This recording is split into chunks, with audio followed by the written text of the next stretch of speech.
So continuing from previous video, I had showed you that how to download iMerge final precipitation of early data using ASCII format.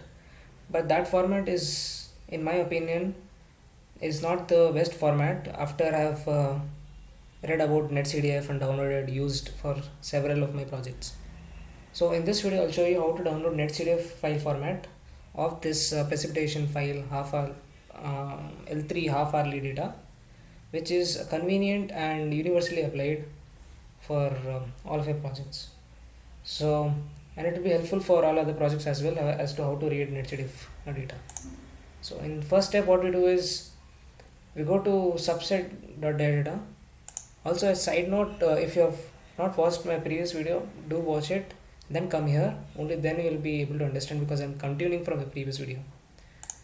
So in download method, go to download method and then click on open tab, refine by date and region. In variable, you need to select one variable, which is precipitation calc, that is the precipitation data, and then dimensions you don't want to select anything, only changes NetCDF format should be selected here. Then click on get data, then download the link list. Once you download it, it will be in a format of this kind. So first two links will be PDF file format, and other links will be HTTP links.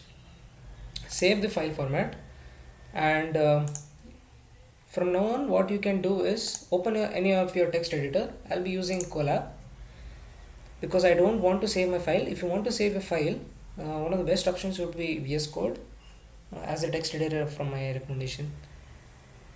If you just want to get the data as a time series, this is the best option I would recommend.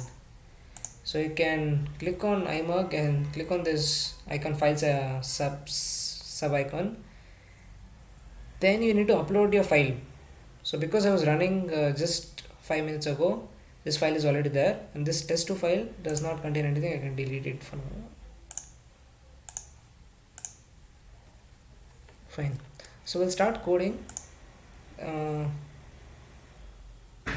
So before coding, make sure that you have this file uploaded. This file with the same text file that you downloaded for your date range.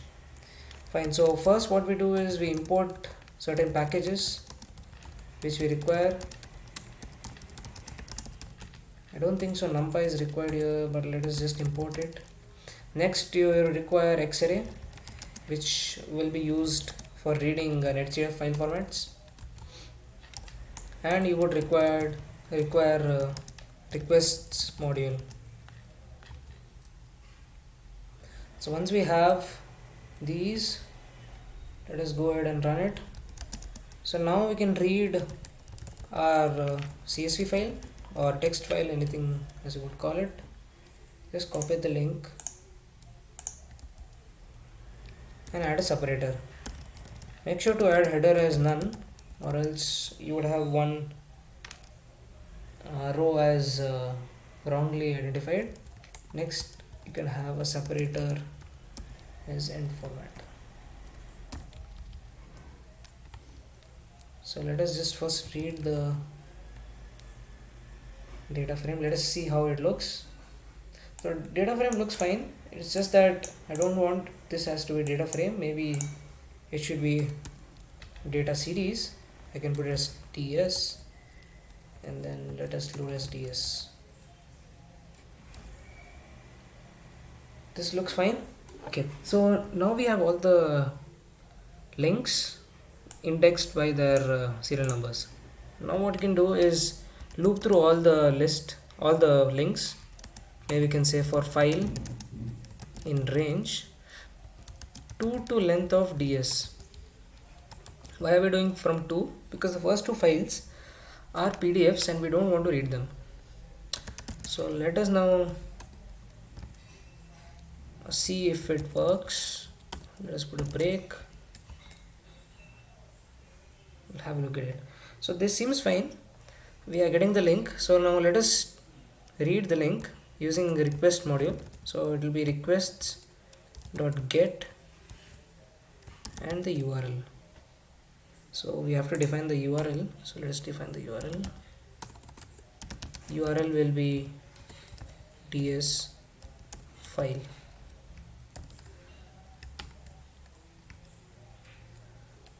So once we have this, let us first see what the output is. So you get response 200, that means it's fine. So I'll store it as in a variable results. Now what we can do is the result.content will have the content of the extracted data using the request module. But before that we need to save the data. What we can do is we can define a file name. Our file name would be, we can name it anything. For this purpose I'm naming as test plus file. So currently I'm doing just for one file, but I'll just put everything inside the loop once everything is corrected. And then the format, make sure to have .nc at the end because that is required. This is the file format we are reading. Once we have this, now we'll use context manager to open it. Open the file name in append wb mode, and then what we can do is I define alias as f, then you can say f dot write, and then you can say result dot content. So once you do that, I think that is all we require. You can add a try catch statement if you want, but it seems to be working, so I don't need it. If you are doing something in production, then you might want to add try and except blocks. So this is done. Now let us see if the data got downloaded. So it indeed did get downloaded. Now let us read this file using Xarray. So for Xarray there is a really nice function. First let us just open the Xarray module. Open dataset is the method, and you have to pass in the file name. Our file name is test2.nc. So there you go. So this is why NC files are preferred over ASCII, because apart from having a nice UI to toggle around and look at your values, you also have metadata attributes over here which you can look at and understand. So currently, how do you read it? So here latitude is 7 and longitude is 9 and time is 1. That means you have 7 values of latitudes as displayed here, 1425 to 1485. Similarly for longitude as well, you have 9 values, and time is 1. So you only have one time range because each file contains only one date. And then you have the values themselves which we care about. If you look at it, so all are zeros. That means for this date and time there is no rainfall anywhere in this region. You can understand this as on your map. These are coordinates 1425, 76, 45, and similarly so on and so forth. And then you have headers. So now there is a really nice functionality apart from this. So but before that, what we can do is we can download another file and then I'll demonstrate you. Maybe just change the range and then just run these 3 commands for now. We'll refine it a little while later, but I just want to show you how do you do for 2 files. So now you have 2 files downloaded, 2 netcdf files, and when you open the other file as well, you'll have similar content with changed date. That's it, the date will be changed. So you have date and this is 30-minute data at 30 minutes. Previously it was 0 to 0.